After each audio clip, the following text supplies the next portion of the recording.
Hi, my name is Nick from MS New Zealand, and I am the information coordinator. I am with Kaytee Boyd, an integrative nutritionist, and we're going to be talking about nutrition during lockdown. Kaytee, welcome. Thank you. When I Hey, start, it's amazing to have this connection like all around the world. I've been doing Skypes with people from all over the world for a long time, but it's nice to have more New Zealand interaction. oh, It's good. cool. Oh, it's awesome to have you. So thank you. So, Pleasure. to start off with, tell us a bit about yourself and what you do. Well, I'm an integrative nutritionist. I used to specialize quite a lot in autism, and I specialize in cancer, neurodegenerative diseases, gut dysfunction, pretty much any sort of chronic diseases is what I specialize in. I've been an athlete. I used to race bikes professionally for New Zealand for quite a number of years. So I just love learning anything to do with the body, I guess. Nick. That's Yeah. awesome. So, what's the thing that really fuels your passion for nutrition? I think the amount of new information that's coming out. So the research papers that incredible people from all around the world, passionate people doing great things are publishing, is there's so many fascinating subject matters that are coming out. So like, for example, the gut, we've got so many new papers coming out all the time. There's thousands of literature papers that it's filling in the gaps of knowledge, I think, is what it's doing at the moment. That's what really gets me out of bed. That's awesome. So, and tell us a bit about what integrative nutrition is. Well, it's different for each person, but for me, I do a lot of diagnostics. So I guess I started the integrative stuff when I moved up from Dunedin with the man I was with at the time who got the All Blacks contract. So he was doing more rugby and I did the Blues and some other sports teams, and then kind of started looking at autism because I had a few people coming in, and back then, that was in the early 2000s. We didn't know anything about it. There was no one. So that's what kind of got me into integrative nutrition, because the whole body works on nutrients. Like you can't function 100% and optimally if you're deficient in certain things. So for example, zinc deficiency will mean you're more susceptible for illness. Your wounds won't heal as well.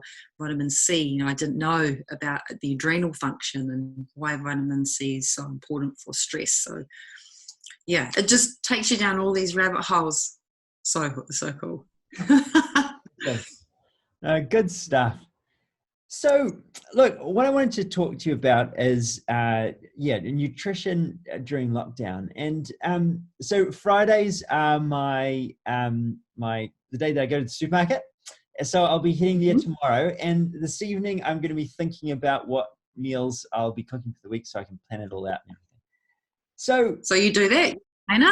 I plan it so that way I can hit the supermarket and I know exactly what I'm after. And planning is really important too, because I have a tendency to make poor dietary decisions if I don't have a plan. So putting it all on a list and making sure it's easier to stick to it and not be tempted by unhealthy snacks. So easy. So easy, isn't it? So as I plan out my meals, I often you're think hungry. about, what was that? Oh, especially when you're hungry. The worst thing to do is go to the supermarket when you're hungry. This is true. Yeah. Sorry. No worries.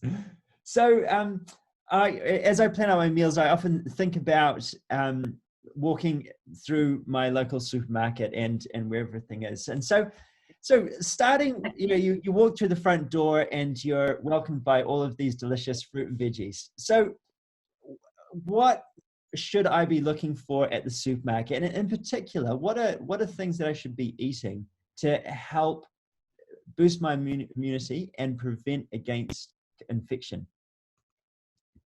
Well, it would go a little bit deeper than that, because if you think about the supermarket, most of the stuff that's fresh is around the outside. So you've got fruit and vegetables, and you'll have the milk produce, the meat produce, and then you've got the commercial packaged food in the middle.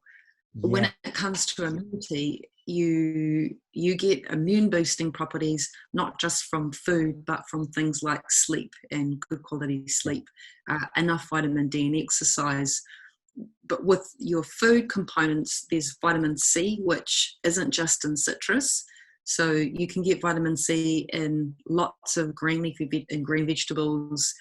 The portion sizes, when you look at your vegetables, would be having to make, or trying to make sure that you've got enough fruit and vegetables to last you a while, but it's actually better to have them as fresh as possible. And by the time they get to the supermarket, they're not quite so fresh.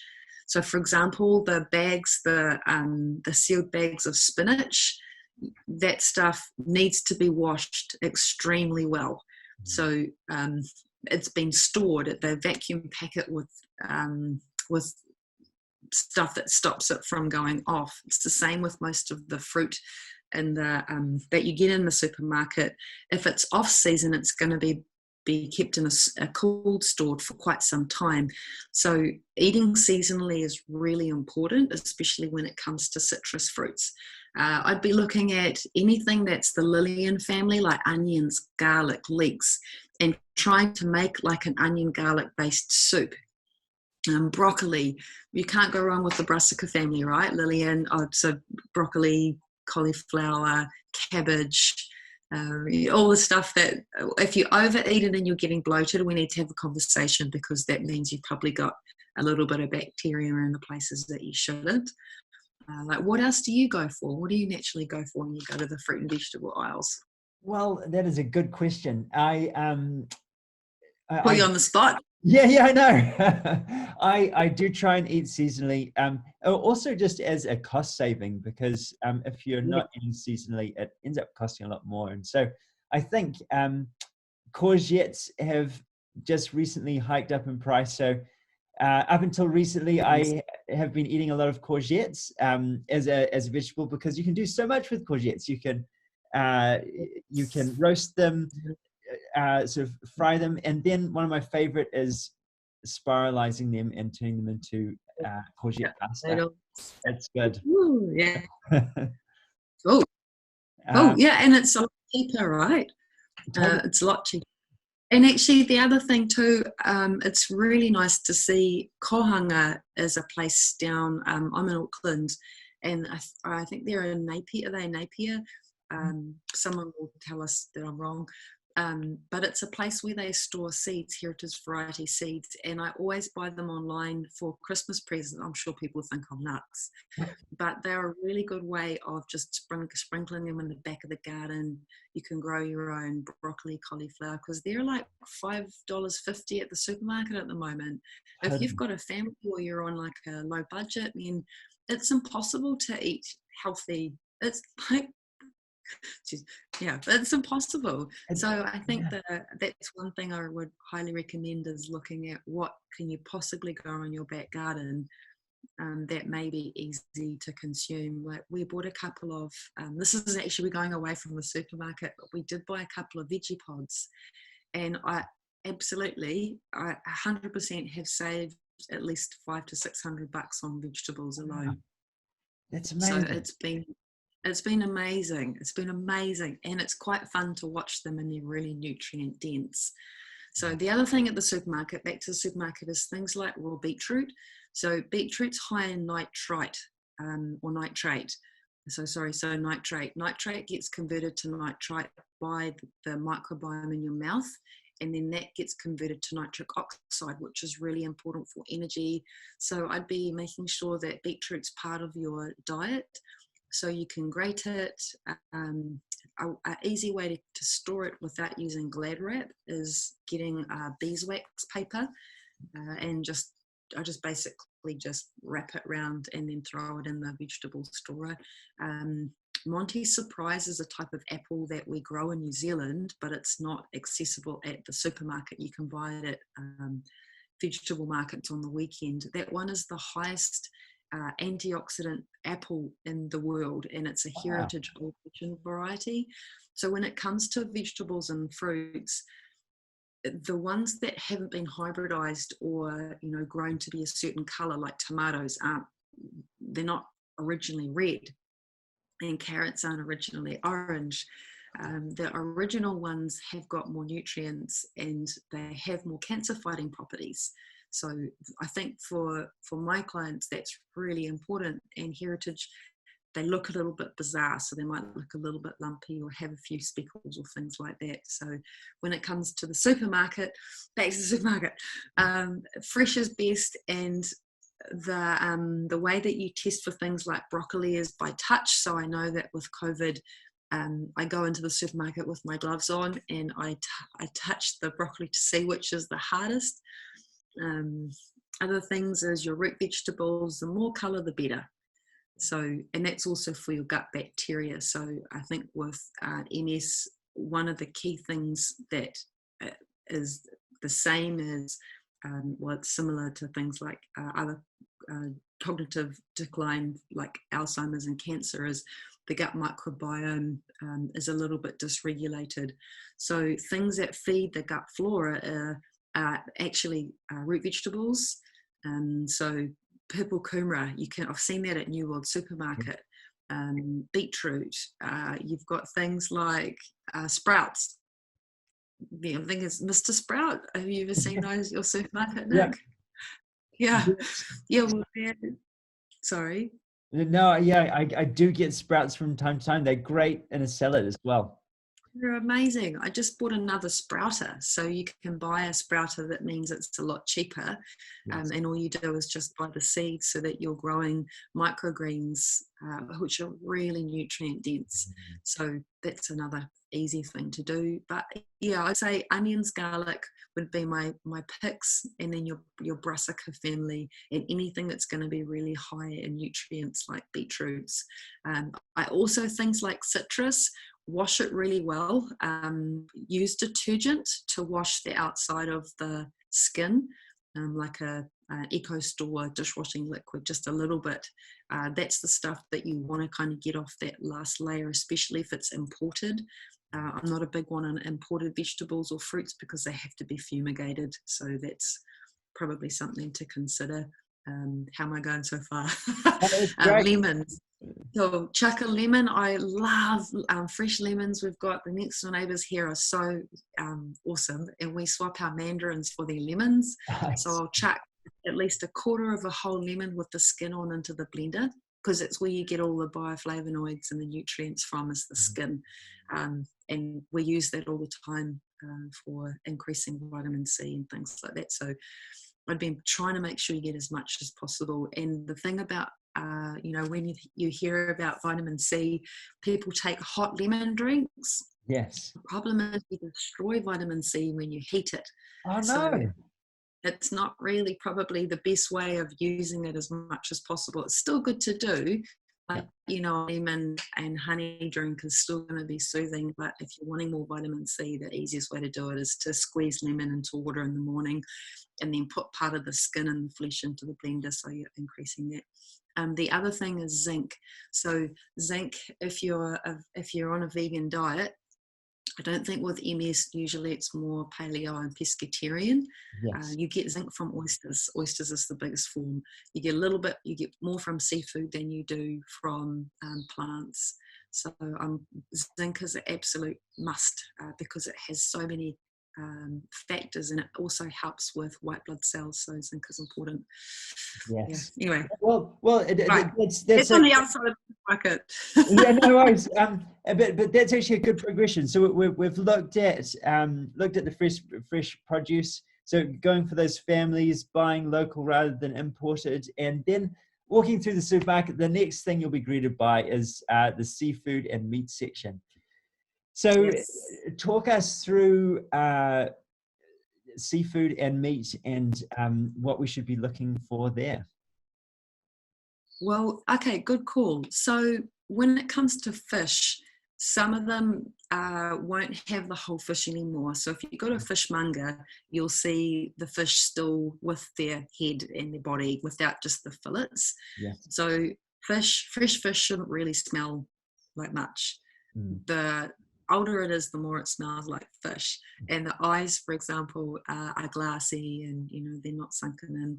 I'd be looking at fish a couple of times a week at least, and seafood. Interestingly enough, seafood's naturally high in arsenic, but it's an arsenic that we pass, so it's nothing to be afraid of. We just know that when we're testing, urine testing, it can come up high in arsenic, but our bodies just excrete it extremely well. So just so we don't freak anyone out, it's completely normal. But shellfish is good. They are higher in heavy metals like mercury. So when it comes to fish, I don't think anyone should be eating tuna. If you do, it's the World Health Organization states, it's been a couple of years ago, that it should be your body weight in grams per month. So say I'm 62 kilos, so I should only be able to manage about 62 grams of tuna a month because of the amount of mercury that it takes to get excreted out of our bodies. So anything that's a small fish like sardines, mackerel, not so much mackerel, but herrings, anything that's small, anchovies are a lot better for us to be consuming more. Sweet. So and then there's the chicken. So chicken. Before we go to chicken, just one quick question about the fish. So like fish is expensive, and so for my wife Bex and I, we sort of have to carefully plan that out. And what are your thoughts on frozen fish? Like hoki? Yeah. Okay, great call. So hoki is one of the deep New Zealand species off the coast. I don't know what the numbers are like at the moment, but I think it's probably safer to be having hoki, especially for environmental reasons, than salmon, which their numbers are just dwindling. It's crazy. Same with tuna. So I think for health reasons and also for cost, I think that would be a better fish to go for. And hoki or sardines. And then what are your thoughts on buying sort of internationally caught fish? Like you can buy, for example, bassa fillets pretty cheaply.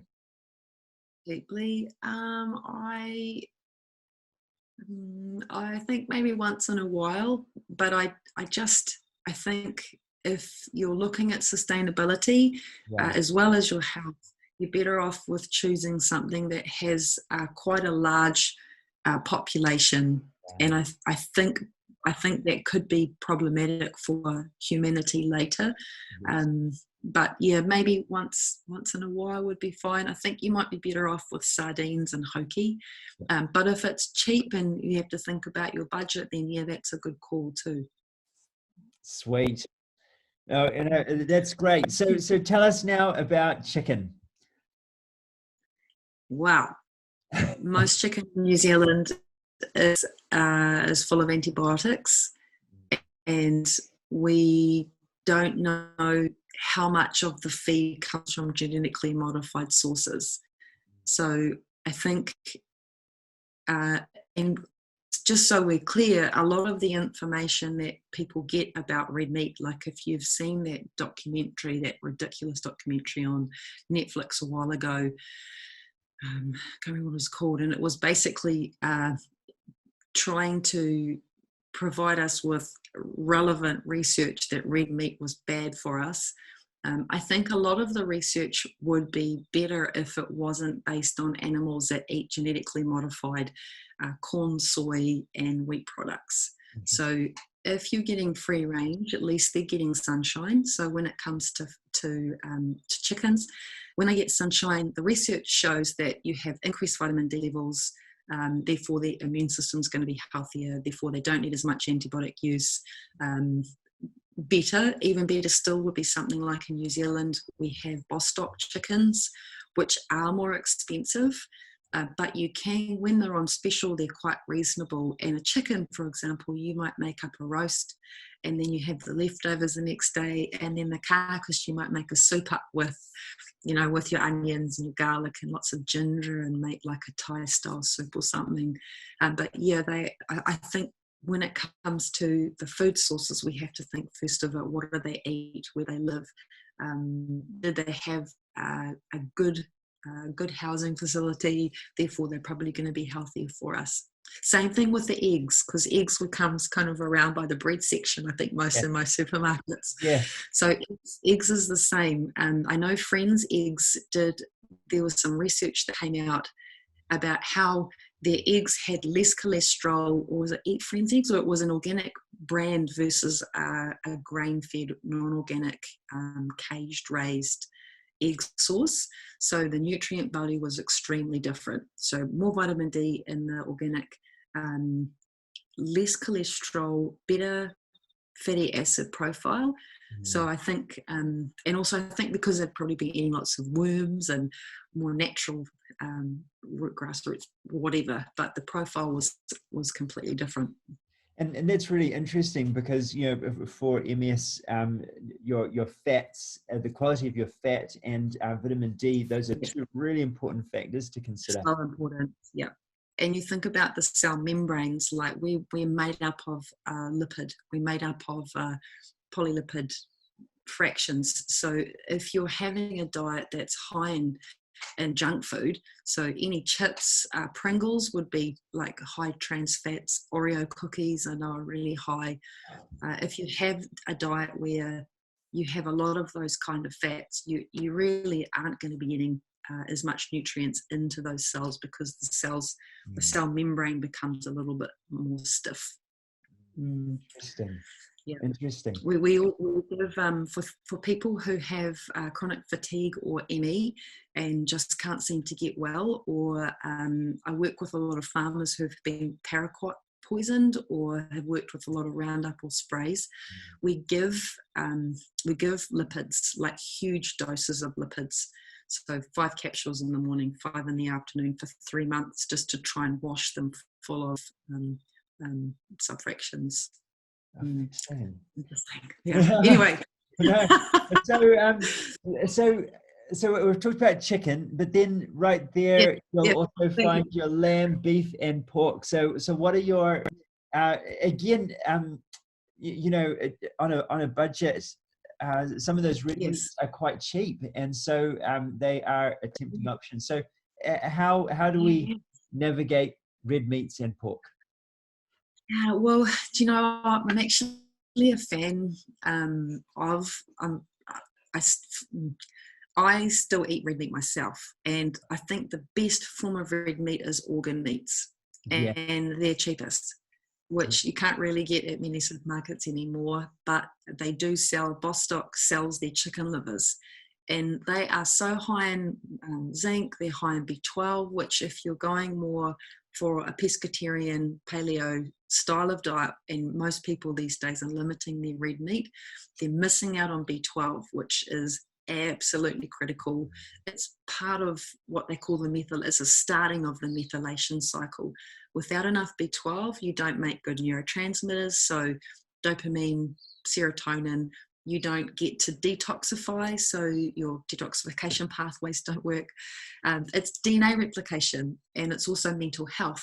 So now that I've done a lot of research on this, and this has been like 12 years of genetic study, I know that B12 is kind of one of those things that we really need to be careful that we don't get low in. So some people need more than others based on genetic polymorphism. So I would say monitor your B12 levels. If you're good with eating animal protein, lamb can be great, and you can casserole it. It can make 2 to 3 meals if you bump it up with heaps of vegetables. Yes. So yeah, is that what you do? Do you casserole? How do you do your budgeting with your red meat?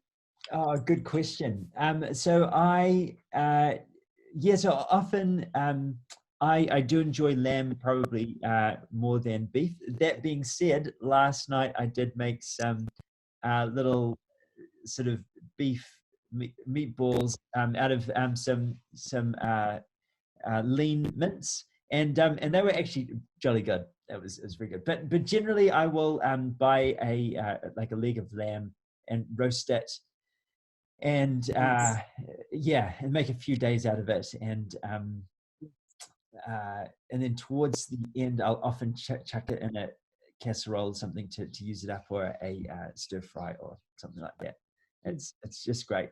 Well, you don't need me, Nick. You could do this on your own. It's a great way to do it. It's awesome. What I can add to that would be there is a little bit of research when it comes to red meat and bowel cancer. Part of the mechanisms of action that they think is part of this problem is that when you charcoal or you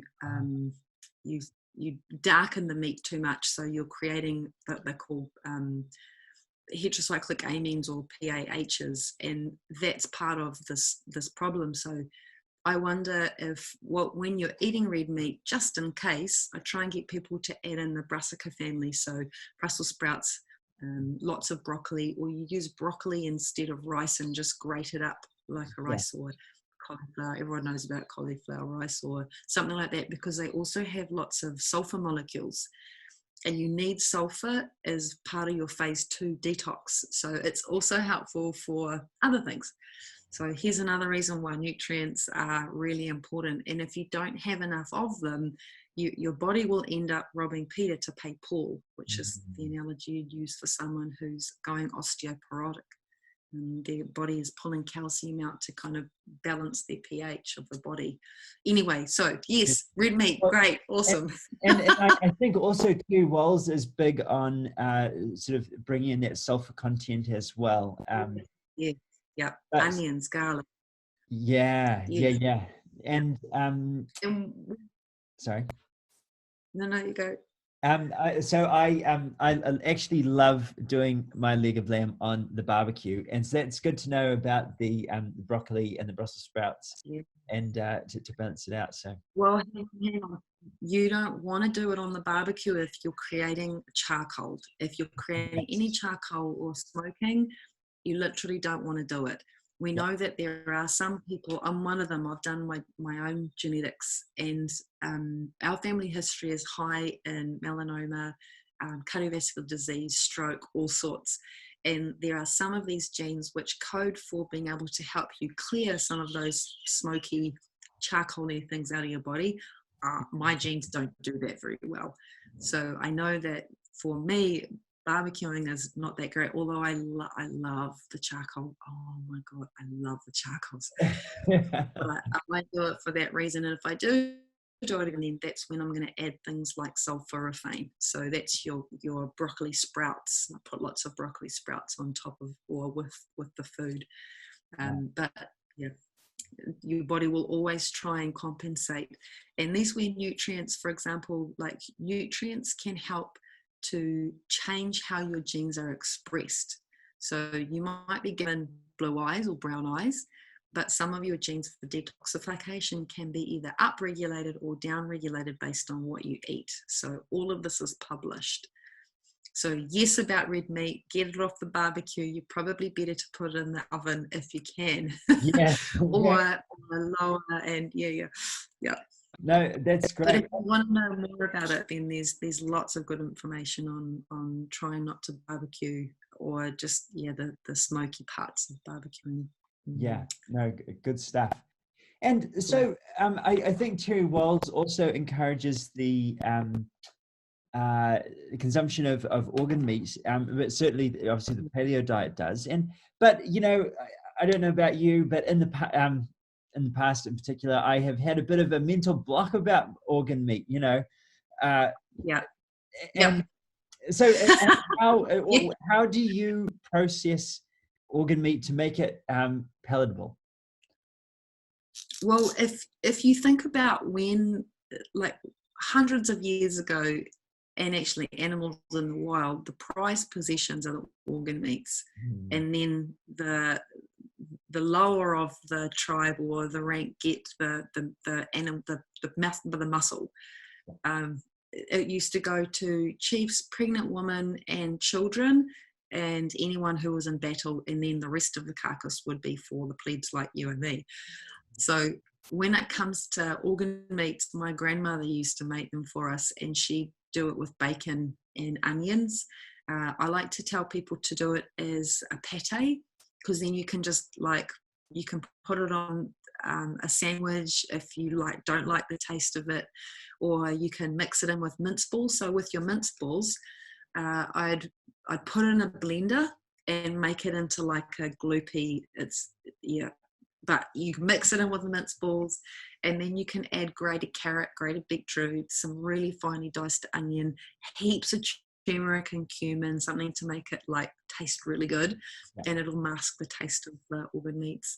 Or put it into a gravy any way you can. Yes. There's heaps. Go to Pinterest. Pinterest has hundreds and hundreds of recipes on organs, on cooking with organ meats.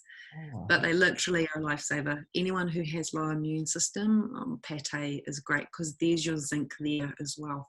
So pate, and you might put, say you have a smoothie in the morning that you put your lemon in, and then your lunch might have pate as part of an antipasto with heaps of chopped up vegetables and some leftover lamb slices and some pate or something. Anyway, okay, so that's the meat. That's the meat. So next we sort of turn the corner in the supermarket and looking at the delicious breads and some of the dairy. So talk us through breads. Keep walking. Keep walking. Okay. Keep walking. Even when it smells really delicious. Oh man, it's so hard. MS is autoimmune, right? Yes. Right. What do we know about grains and MS? Grains are associated with gut or leaky gut problems. They're not great. Yeah. And also grains, even if you're not a celiac, a lot of the grains in New Zealand are imported from America, and they're sprayed with glyphosate, which just further exacerbates, or Roundup, which further exacerbates leaky gut, which means leaky gut, leaky blood-brain barrier, you're in trouble. And we see that with everyone who has autoimmune conditions. So when it comes to grains, one tiny grain of rice might set you back by 3 weeks. So if you're going to have it, have a really good time with it, but then you don't want to cut it out unless you love it that much that you're okay with your symptoms. That's totally fine too, but I'd probably invite people to do some more research about what it actually means. What does having leaky gut mean? What does eating grains mean? And it's a protein. So gliadin gluten is a protein that once it gets through the digestive system into the blood, your immune system doesn't, in a nutshell, it will upregulate your inflammatory response. So for example, with the Hashimoto's people that I see, it's any organ it'll attack, any sort of structure. So it's the same with dairy. So dairy, once it goes through the digestive system and it goes into the bloodstream, its structure is similar to our structure. So if it thinks that it's a foreign object, it's going to start upregulating the immune system's response, and therefore you might get more degradation of your tissue because it thinks like for like. Did that make sense? Kind of. So basically, avoiding inflammation in MS is super important. So and avoiding inflammatory foods. So those foods, sorry. Inflammatory, but also it upregulates the immune system's defense mechanism. Because if you have foreign objects floating in the blood that aren't supposed to be there, it will automatically upregulate your autoimmune cascade, because it thinks that there must be more invaders. There's more invaders in the bloodstream, and it goes to town on any kind of tissue that looks like those. And for example, with Hashimoto's, That's like for like, and I have no doubt that's the same with MS. Interesting. Yeah, and there seems to be a strong body of research that about that, or that's coming out now about that blood-brain barrier Yeah, and leaky yeah, gut. It's interesting.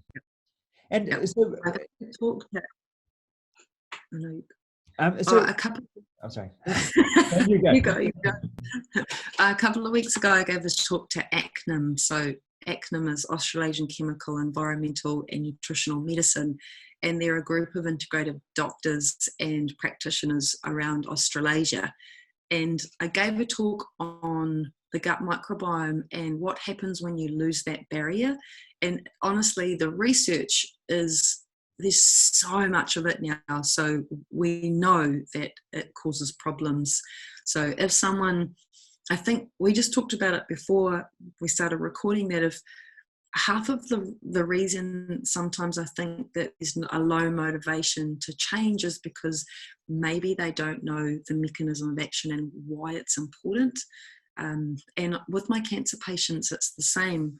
You've got people who they don't want to do much change. That's totally fine, because it's more important for them to have time with their families, go out and drink and have a good time, eat whatever food they like.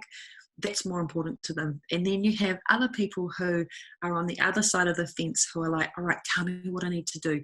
Okay, where can I find this information? Where did you get that research paper from? Oh my God, okay, I've got more questions. Okay, how does that mechanism function, and what is... So those are usually the guys that I just give them some research and say, go and research it, because you need to know that I'm not crazy or I'm not some witch, whatever. Yeah. So the more they know, the more they're willing to go, okay, I see why that's important and why that's important for my long-term well-being. Yeah, interesting. Yeah. So did you find that? Yeah. Did you find that the more that you learn, the more it helps you to apply it into your life? Well, I think that, even my own personal journey with diet. So when I was first told that I had MS, apart from sort of being in denial about the diagnosis, generally speaking, I think I just poo-hooed the whole diet thing. I was like, oh, that's just flaky nonsense. I'm very happy with my chocolate cake and my mince pies and all of those kinds of great things. So, but actually, as I was exposed to research and had conversations with people who had done research, so as I learned the information, I realized, well, actually, it's not just like it might make a difference. The research is actually really clear that that the way you eat does influence, actually determines, or partially determines, your health outcomes long term. So yeah, and it's not like taking antibiotics. You see a change in infection pretty much straight away. Right. Diet and change in how your cells will basically, that takes a long time. Like, what is a blood cell? It lasts for 120 days. So your eye cells are a couple of days before they regenerate, and you've got new eye cells. So everything that you do every day makes a difference. But you literally, if you took a picture of your face today and then 3 years down the track, you'll see aging. If you took a picture now and then tomorrow, you won't see any change. But that's literally what happens. So the more nutrients you can consume, the less oxidation and the less aging you get. And that's super important, because MS is regarded as a metabolic dysfunction, or like an immune dysfunction, or dysfunctional immune system.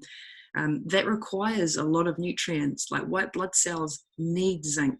They use zinc more when they're under stress. So yeah, you need, nature gives us all these amazing free incredible things in the garden, mandarins, puha, whatever. It's, anyway, I'm rattling, but you get my point. Okay. Yeah. So I love it. Yeah. Yeah, good stuff. And just going back a couple of steps, So we're talking about the impact of grains and dairy. So just two Yes. questions around that. First of all, when we talk about grains, what exactly are we talking about? And then with dairy, are we talking about all kinds of dairy or just sort of Yep. from cows? Yes. Well, so from the research, when it comes to grains, we'll start with grains first, because there's two things that we have to kind of distinguish. You've got grains, and then you've got grains sprayed with glyphosate. Grains sprayed with glyphosate have much more of a detrimental effect for not just our gut microbiome, our leaky gut, but they also shift cysteine out of our DNA. So Dr. Stephanie Stineff has done a lot of research on that in America. So that's things like Kellogg's, McDonald's, Kraft, Heinz, Coca-Cola, Starbucks, Nestle, Yoplait. There's a lot of brands that use genetically modified ingredients, not just in like your typical grains, but in things like soy products. So they're not grain, but they're still part of that picture of glyphosate. So those ones I wouldn't touch. I'd keep well clear of. The other ones, when it comes to grain, we know that grains have a special outside coating. Just for kind of simplicity's sake, let's call that a lectin. If you've looked at any of the research from Stephen Gundry, he does a lot of work on lectins, which a lot of his stuff is actually quite good. But in our past history, if we were going to be using grains and seeds and nuts, usually we want to prepare them well so that our body can absorb them properly. So, for example, if you did like a sprouted grain bread, can be less problematic, but still, if you have gene mutations in the HLA-DQs, which I'm babbling, if you have issues with grain, it's inflammatory, it can cause leaky gut. So for autoimmune and for MS, I'd say I don't think I would be using them full stop. For some people, that may not mean they don't have to miss out on things like quinoa, rice, buckwheat. However, if you've done everything that you can to try and improve your health status and it's not working, I'd probably take all of those out and just go root vegetables. Yeah, and every now and then if you need some buckwheat pancakes or something, then go for it. But from my humble experience and from a lot of the practitioners that I work with, doctors all around the world, they're all pretty much no grain unless you can ferment them, and make sure that your seeds are well washed and are soaked so that you take off that outside hard layer that basically means that you can absorb those nutrients. So for someone who's listening who may have toast for breakfast or like sultana bran or whatever, and then they have, sandwiches, whatever bread they use, and then have a dinner with pasta, what I'm saying will be like, what the fuck? Oops, sorry, I'm going to say that. But this will be like a huge mindfuck, basically. So what I would say is moving slowly from grains to like anything that grows below the ground is a major fuel source for your carbohydrates. So I'm not a big fan of grain, as you can probably tell. And I don't think you do grain either, do you? No, I don't. I'll sometimes have rice, but really very irregularly. And I think that I used to rely quite heavily on rice and gluten-free pasta, but Yes.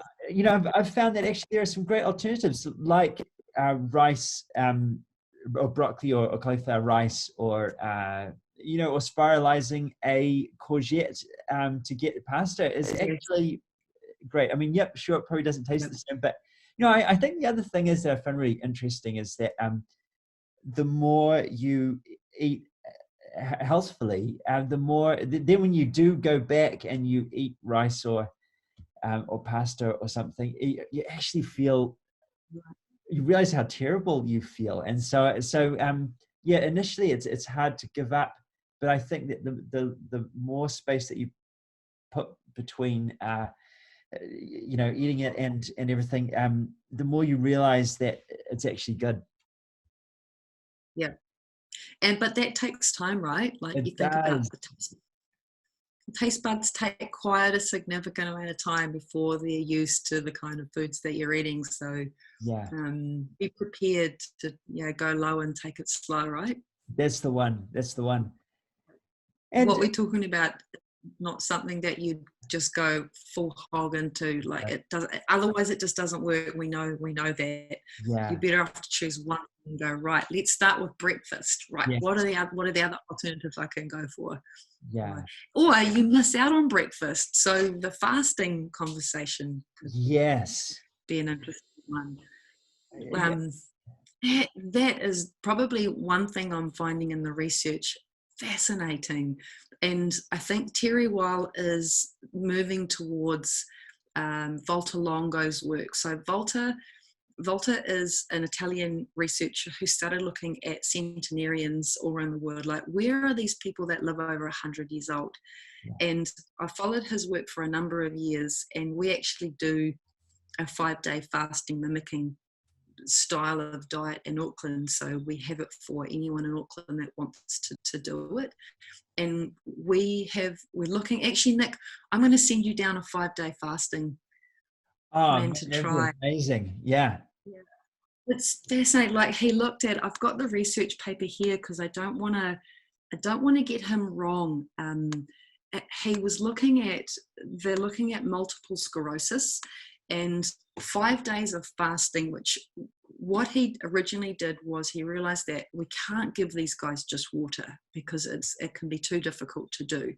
So he came up with a 5-day low calorie, low protein, low carbohydrate, because then you're mimicking a fast, and it's basically just low calorie, like tomato soup, and a couple of like sea crackers and minestrone the next day. But anyway, I can get you the details if you're interested. But what they found is after 5 days, what it did was it promoted cell regeneration and remyelination of axons in mice like crazy. That's never been shown before. Yeah. So what they're looking at with fasting mimicking is that when you do 5 days, good stuff starts to happen by about day 3. So, and you can do this with water fasting if you wanted, but I'd say do it under supervision. After 3 days, you start to switch your system into slight ketosis, like dietary ketosis. And your body switches into apoptosis mode. So you start, cells that kind of are a little bit unhealthy or maybe a bit damaged start to naturally die. And it also switches on something called autophagy. And autophagy is when your body's recycling system starts to kick into gear. Doesn't happen when you're eating all the time, and especially in lockdown. Like, how many times have I gone to the fridge to see if chocolate's like materialized? Totally. I say about 10 times this morning. So it's kind of hard to get away from being in the kitchen. I put like a little whiteboard in the kitchen now of like times to be in there, just to help remind me that I'm just hunting for something when I'm bored. Anyway, so this research paper was done in 2016, and it's the preliminary stuff. So they're looking at now human studies, and he's been doing a lot of work on chemotherapy and reduction in symptoms. But anyway, so when it comes to fasting, once you hit the 4 to 5 days, your body is in total rejuvenation mode. And when you refeed after those 5 days is when you start building up stem cells. And we know that that's a real important part when it comes to MS, is creating new immune cells. That's your lymphocytes. So MS has problems with lymphocyte dysfunction. That's immune cells. This helps to create more lymphocytes, but healthy ones. So I think watch this space. It just seems absolutely incredible, and you wouldn't even need to go to the supermarket. Problem solved. Yeah. Sorry, but where we're up to, I've kind of digressed, but I really think that for Yeah. people to understand the 5-day fasting is absolutely incredible. So what we'll do, Nick, is I'll send you down a 5-day and see how you go. But his research showed that you had to do it 5 days a month for 3 months. So once every month, so 5 days every month for 3 rounds. And that's when they published the research on like total reversal of type 2 diabetes, decrease in visceral fat around the abdominals, rejuvenation in cellular function, MS rejuvenation in myelin. Oh my God, it's just incredible. And So awesome. I haven't done a 5-day fast, but I have been for probably the last couple of months doing a bit of intermittent fasting. Yeah, And, great. it's been interesting because initially, it actually all started because one day I went to work early, and normally I'd so I go into work very early, and I'll have my breakfast sort of a couple of hours into work, and but I forgot my breakfast, and so I was like, well, I'm not gonna go buy something from the cafe or whatever because it's just not great. And so so I thought, I'll just go with that. And it was actually surprisingly easy. And I've been resistant to fasting because I've always thought it'd be really hard, but it was actually quite easy. I thought, maybe I should try this more often. And it's been really good. It's really cool that you say that. What makes it harder is if you usually have a high carbohydrate diet. So if you are the person that has ham and banana on toast for breakfast, and you have fruit as a snack, and then you have a high carb lunch like sandwiches based with, say, a jam filling or something like that, there's little protein and little other vegetable nutrients. When you go into a fast, it's not fun because your fasting insulin levels are quite high usually. So what we try and do when we're getting people to do 5 days of fasting mimicking, which is still food, is the week before you want to kind of get it high nutrient vegetable based, still be using things like lots of good quality olive oil. And then as you bring them into the fast, if they're drinking alcohol, try and have a break from alcohol for a couple of days beforehand. Otherwise, you do get a bit, I'd say scratchy would be mildly in mild terms. But what happens is your hunger levels, like you think about it, if you would have got to lunch, you might have been hungry, and then the hunger passes. So hunger's not linear to days without food. It comes and goes. So they call it ghrelin.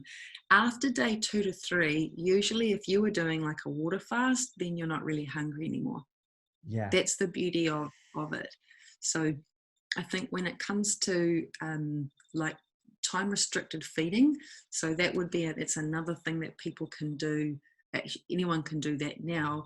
Time restricted eating may mean that you're still eating the same amount of food, but your breakfast, instead of it being at 8 o'clock, might be at 10:30 or 11, and that your dinner, instead of it being at 8 o'clock, might be at 6. So Dr. Panda, Sachin Panda, has done a lot of work on time restricted feeding, and his research is fantastic. Oh, baby, I'll show it.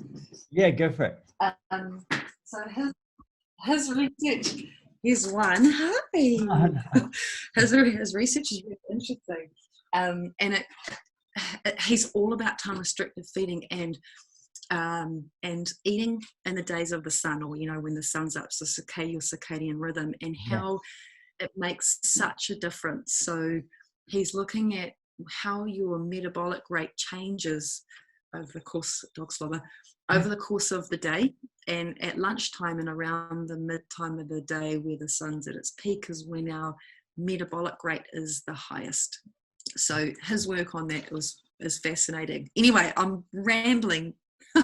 No. Where are we in the market now? So we are at we're kind of at the dairy section still. So we've got all of those delicious. I actually don't like cheese, but for a lot of people, delicious cheeses and milks and yogurts and all these kinds of things. And so we've talked about that dairy's not great. But I suppose the question that I've got is, are we talking about just cow dairy, or like goat and sheep cheese and yogurts and all that kind of stuff? Cool. So those don't seem to be so allergenic or immune stimulating, but for some people they are. And if you have leaky gut or you have gut permeability, which is an easy urine test, that's like $195, and you can do it at home. It's simple. If you have gut permeability, whatever food you eat and you eat a lot of, you're usually going to end up with an issue with it. You may not know it because your body will start producing enzymes, getting ready for its normal meal. But if you take it away for a couple of weeks and then reintroduce it, you usually find that you feel pretty crappy. So the least problematic would be sheep and goat, but you wouldn't do it every day. So a key biohack, I guess, or cheat sheet for this would be, if you do have it, do it on Monday, but don't have it again till Friday. So you're giving yourself and your immune system enough time to be able to cope with that insult, or the insult, I think is the word. Yes. Yeah. Good stuff. And then the next thing would be trying things like cashew cream and cashew cheese, which you can now buy in health food shops. The easiest thing you can do is make your own milk. So I would soak almonds or cashews. Cashews I don't really bother too much about. I'll just give them a quick wash. I just leave them in a jam jar overnight, and then I put them in the blender with some fresh water and blend them up and make a milk. And that's what I use as a base. And it's a lot cheaper, because it's all about making sure that we're in budget. Because nuts can be super expensive too. And always store your nuts and seeds in the fridge. Oh, interesting. I didn't know that. Yes. And your nut butters are the way, but it's hard because they're not as soft when you go to use them, nut butters. But anything that's going to be exposed to air that's a polyunsaturated or monounsaturated, the more air circulating, and it just keep it fresh, I guess. Yeah, cool. So at my local supermarket, you sort of you hit all of the dairy, and then just beyond the dairy are all of the freezers. And so in the freezers, you've got lots of frozen veggies and frozen desserts and stuff. And so we're going to avoid those. But the frozen veggies, what are your thoughts on like your frozen broccolis and mixed veggies? All that? Yeah, well, some of them are snap frozen, so they can be really good. If you look at, if anyone's interested in looking a bit further into like what vegetables have the higher pesticide residue, they can just Google Dirty Dozen, and the list needs to be updated, but it's not too far off. The Dirty Dozen list will give you an indication of which kind of vegetables get sprayed the most. So things like, actually they're not vegetables, they're more fruits, but that's a good list to go for.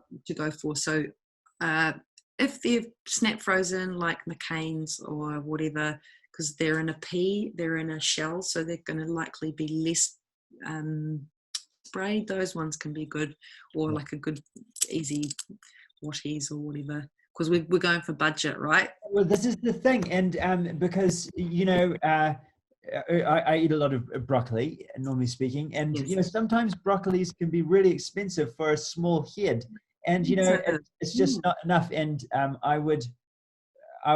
my wife Bex and I will eat like a whole broccoli for dinner between us, and so, but your frozen broccoli is quite cheap, and the same with frozen spinach. That's so great and so much easier to cook with and stuff as well. If you're doing a curry or something. Yep. So that's a good call. What they need to do on the back is they need to put the origin. Yeah. And they don't. So you don't know, apart from ubi, organic Omaha berries, you can get them in the supermarket. They're the only ones that I know of that tell you like they're imported from Chile, from Botswana, whatever, wherever they are, that they tell you where they're imported from. And when it comes to vegetables, some vegetables will pull up toxins and heavy metals from the soil more than others. So things like onions, garlic, broccoli, spinach, and you can get the frozen spinach. Like, we don't know where it's from. That's the only thing, which is why it comes back to, you'd end up saving a ton of money if you grow it yourself in the back garden in a couple of buckets. Yeah. Yep. Like No. perpetual spinach. We've got a couple of buckets that we've been growing vegetables in, and it's amazing. I'm so surprised at the kind of yield that we're getting. It's definitely save a lot of money, and it's not too much work once you've got them in. Yeah. You can do it. I can do it. Well, yes, I actually am going to be moving house soon, and so Bex and I've been thinking about vegetable pods. Good. Yeah. Well, the buckets will be good until you move, because the vegetable pods, once you got the soil in, they're friggin' heavy. So a bucket's super easy to transport. So if you guys are going to be there for a couple of months, and you're in Christchurch, aren't you? Yeah. Yeah. Okay. Sounds good. Okay, so where are we? Where are we now? We've hit we've hit the edge of the supermarket, and now we turn into the middle. So where we've got, all kinds of things. We've got prepared foods. We've got, your nuts and chips and chocolate and wine and all of those kinds of things. So wine. What was that? Wine. Yeah. Yes. Okay. Yep. So what's the rule of thumb? What's your rule of thumb? What do you do? Well, I just generally avoid, I actually intentionally don't walk into the chip aisle, because corn chips are a bit of a weakness. And so it's just better to avoid the aisle. I generally walk past, I really enjoy cooking. And so I don't buy any pre-made sauces, except for I buy gluten-free soy sauce and stuff, because you need it for cooking. But so try and make everything from scratch. But in terms of snacks, I think snacks are like the one spot which is really hard to replace, because nothing does quite beat that nice crunch of a corn chip or a potato chip, or nice sweet hit of a muesli bar. And so those are quite hard things to replace. And so I tend to go into the nut aisle and hit up. Great alternative. Yeah. Yep. Well, it's a crunch, right? So it can be a texture thing as well. Exactly. Like, and salty, sweet, savory, whatever it is that you're craving for. And sometimes there's a reason for it. Like, maybe you have a mineral deficiency, or maybe you're bored, like me this morning, hunting for something that wasn't going to eventuate ever.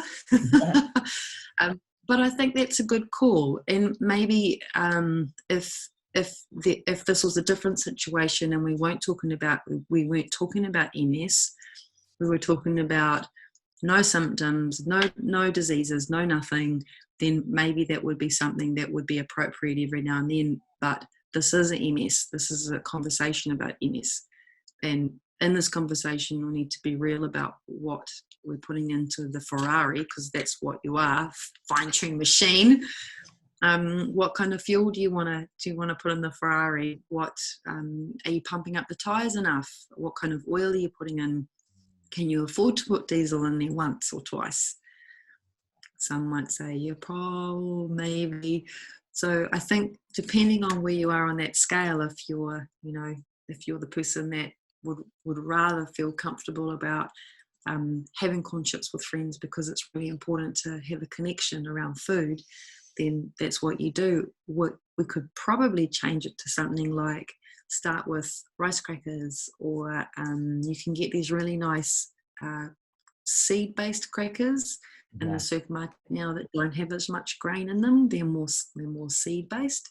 So it means you're not missing out on the connection, but you're changing the type of food that you're having, or So, I think you've got it nailed. We just need to, what you should be doing is putting up what you eat, a typical, here's next food for the day. If anyone wants to, look, this is what I'm doing with my diet, because this is the best way to learn, is of people who are going through it themselves. Yeah.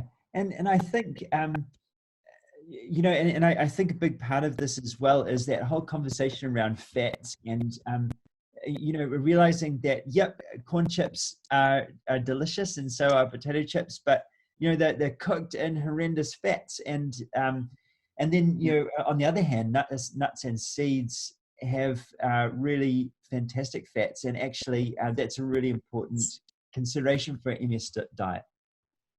Yes, it's crucial.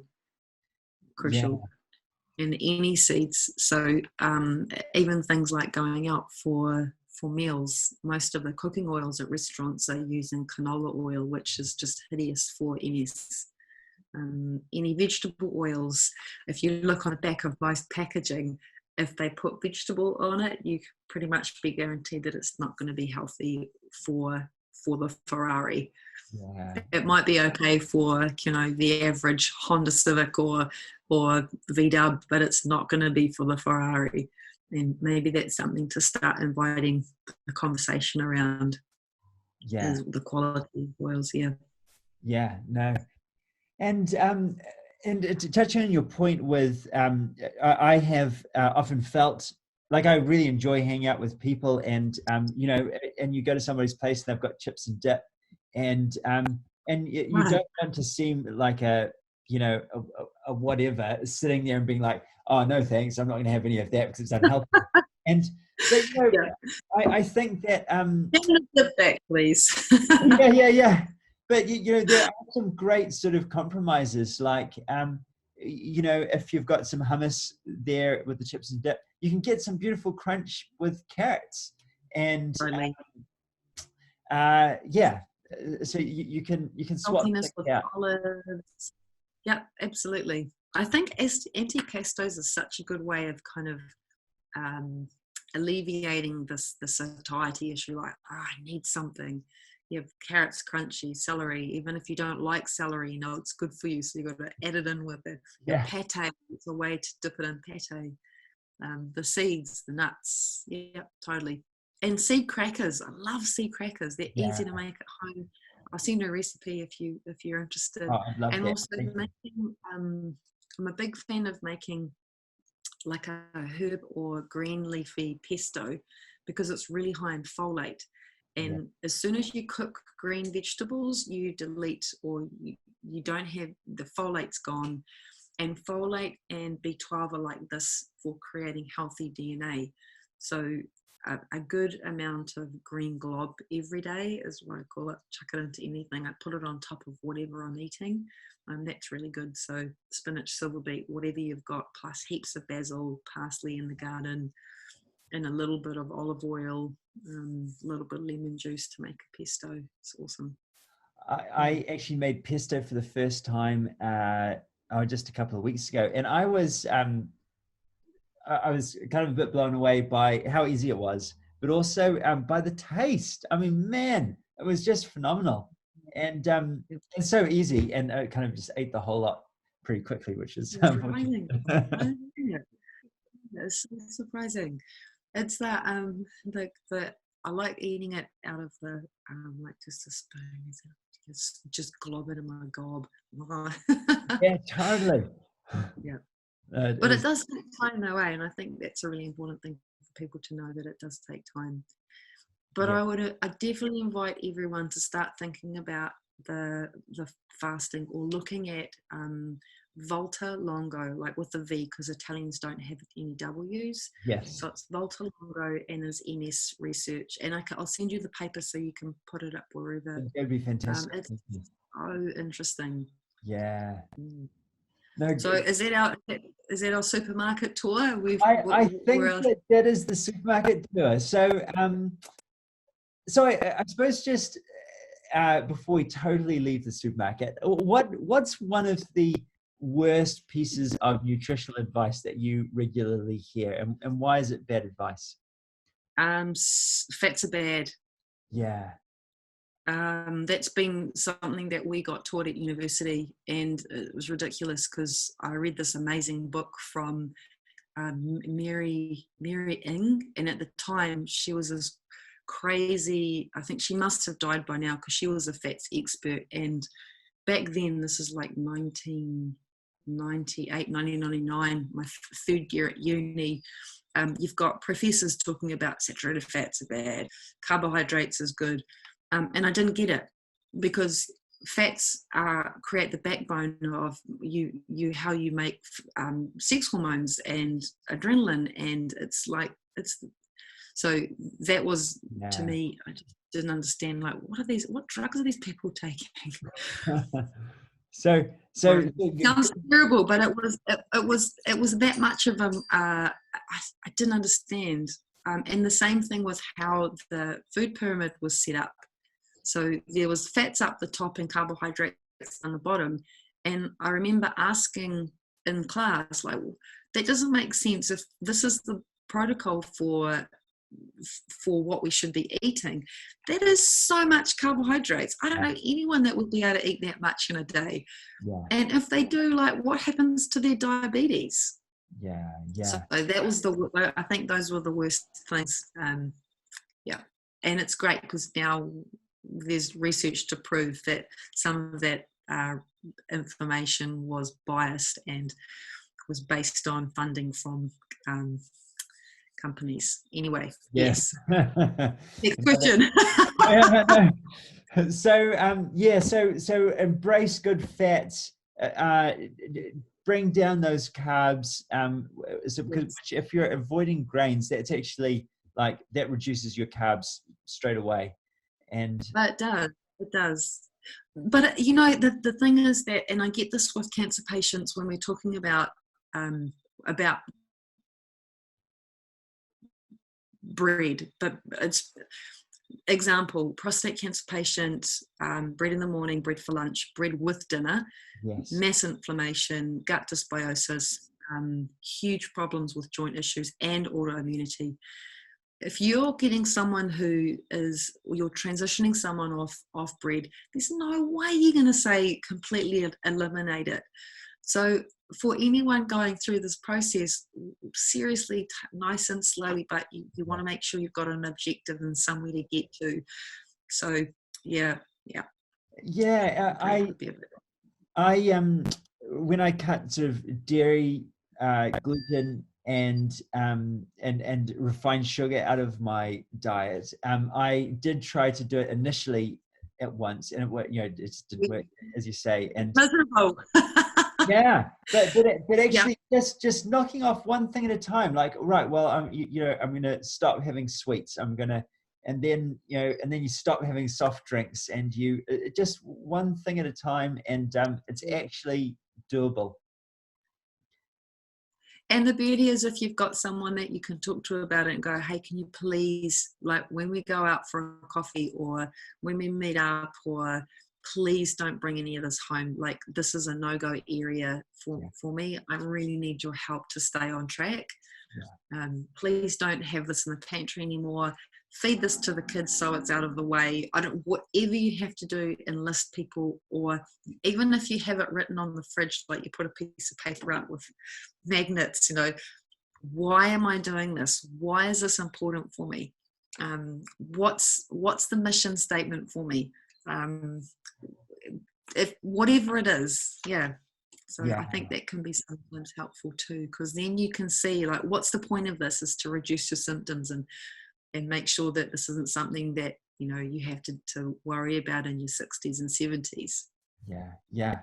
Think about the long term, like, why can't we change the conversation about this? No, good points. And just the very last question. So we're out of the supermarket entirely, and we're back home. And lockdown has brought a lot of changes, and a lot of changes, obviously, for the way that we do life at home. And so, what are some positives that you think that have come out of lockdown, and what are some of the sort of food and lifestyle choices that we should continue after lockdown? Well, don't you think everyone's had to slow down? 100%. I know that I have entirely. Yeah, me too. And are you wearing pajama pants, or are you? I won't show you my knees. I'm actually wearing real pants, but I've spoken to one of my really good friends is Dr. Carrie Jones, and she does the Dutch testing, dried urine test for comprehensive hormones. And we were having a conversation, and she's still in her slippers, and it's so great, like that you don't have to travel. You know, think about how much you're saving gas. 100%. There's a lot of things that you benefit from. Some people are exercising more. Like we're right by the beach, and I've seen more people walking along that beach than I have ever seen in my whole life. 100%. Yeah. Yeah, you must see that because you've been walking around Christchurch, like around your area. Yeah, I probably walk about about 10 or 12 k's each day.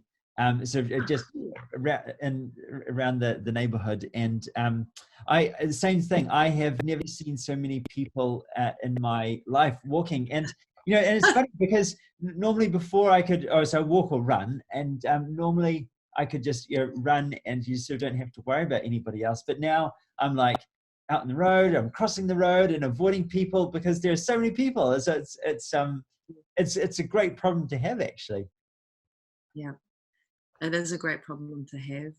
I was thinking about how if you're in a relationship and you're stuck somewhere really small, if you have a violent partner, I'm worried about those people, and Definitely. what can we do? And so I think it will bring out the best in relationships and the worst in relationships regarding what kind of tools that you have about how to communicate and how you're feeling based on your upbringing.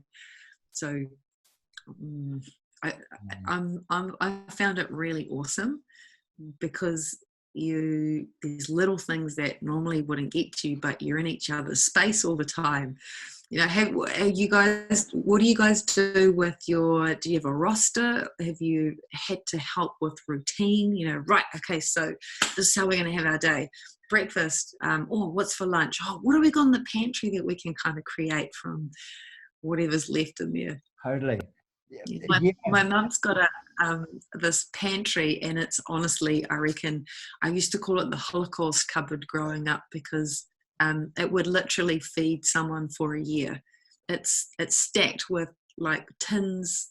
She's been preserving for years. There's jams, there's everything. So I always said to her, if there's a zombie apocalypse, I'm coming to your house. Yeah. Bex, I have a schedule for my day, because I find awesome. I can be a little bit, if I don't, I can just sort of cruise and not get much done. And yes. but I'm not as tidy as Bex, and so I think one of the things that I've had to do is learn to put things away in their place. So the house stays tidy, otherwise very quickly becomes a bit of a pigsty. So well, at least you guys are like, that's good. I'm sure she'd like just tune you up every now and then.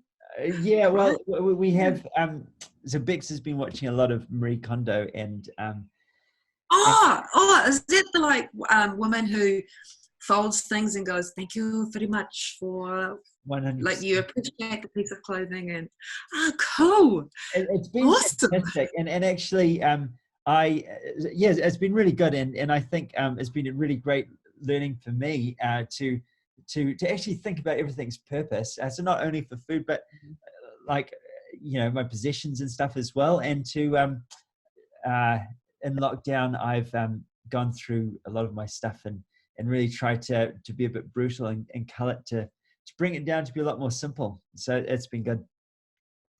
But like what? You meant like clothing? I have,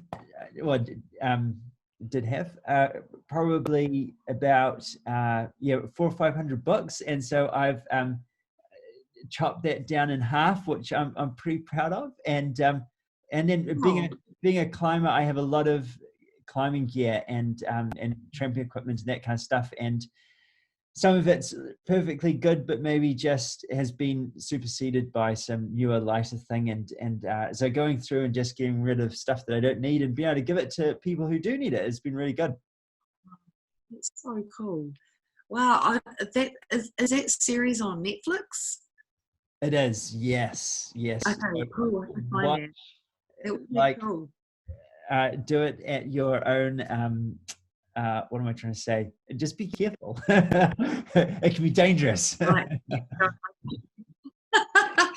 Well, I definitely have I think this would be a good time for Women's Refuge and like foundations that might need things like clothing and 100%. so yeah, and tin food and things that are like non-perishable. So thank you, Nick. You've given me a bit of inspiration. I'll get onto that. No worries. No, I think that I think it's not unrelated to diet. Just really thinking about the function of everything, the function of stuff that we use, and the function of the food that we consume, and whether or not it's and just sort of cutting out all of the crap, because there's lots of stuff that we do and that we eat and that we own that is just superfluous, and actually life is better simple and sort of closer to its roots. Yes, and you know what? When you said life is simple, what a great time. We're all in a much more simple environment because we have to be, it has to be simple. Good call. Great. You inspired me, Nick. Well, lovely to chat with you. Yeah, fantastic to chat as well. And thank you for your insights. My pleasure.